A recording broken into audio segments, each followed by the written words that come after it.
Picture yourself in a group, sharing a hobby or side project you are genuinely passionate about. Suddenly, someone in the circle interrupts with loud, sudden mockery, asking the room if you actually spend your time doing that. While it feels like an attack on your interests, her reaction is disconnected from the actual subject being discussed. She isn't critiquing your hobby, she is reacting to the confidence you have while discussing it. Because the insult is untethered from the facts, it functions as a social probe, a dominance test. This is the core of passion shaming.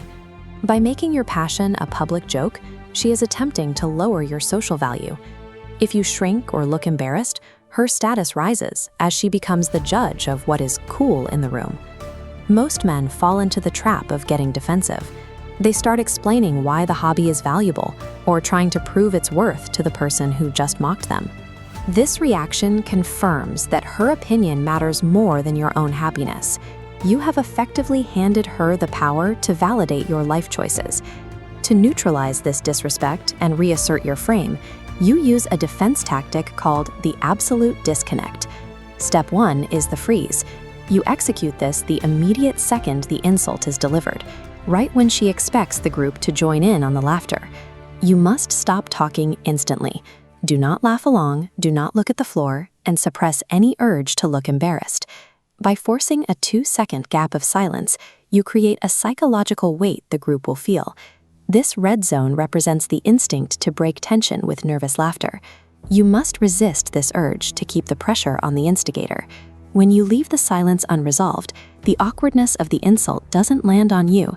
It stays with the person who spoke, forcing her to sit in the quiet of her own rudeness. During those 2 seconds of silence, you transition to step 2, the analytical stare. Note the difference here. You are not scowling or showing anger. Your facial muscles should be relaxed and unbothered, as shown on the right. This expression frames you as an observer. You aren't a victim of a joke. You are a scientist studying a strange, insecure creature. Now you move to step 3, the scripted delivery. This requires precise wording to ensure you don't sound like you're justifying yourself. You look her in the eye and say, "I enjoy it.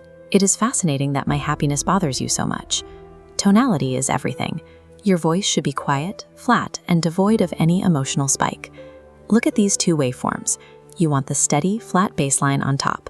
Avoid the jagged, spiked tone on the bottom, which signals that she successfully upset you.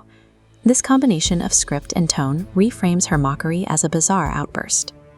You've successfully pointed out that your keese is the thing she is actually attacking. Immediately after speaking the phrase, you finish the maneuver with step 4, the pivot.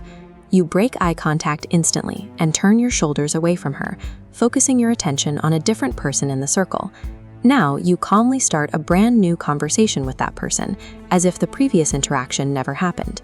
Because you have maintained your calm, the rest of the group will naturally follow your lead and move on to the new subject. This leaves the instigator physically and conversationally isolated. She is no longer the center of the group's attention. The pivot is the final withdrawal of social validation. It leaves her looking bitter and desperate for attention, while you remain the highest value person in the room. The absolute disconnect allows you to protect your boundaries and your passions without ever lowering yourself to defend them. Instead of hiding your interests, you have used the interaction to expose the toxicity of the attacker to the entire room. A man who values himself never seeks permission to enjoy his life. Your happiness is not up for debate. You protect your passions with silence and an unshakable frame. Subscribe to continue leveling up your social psychology.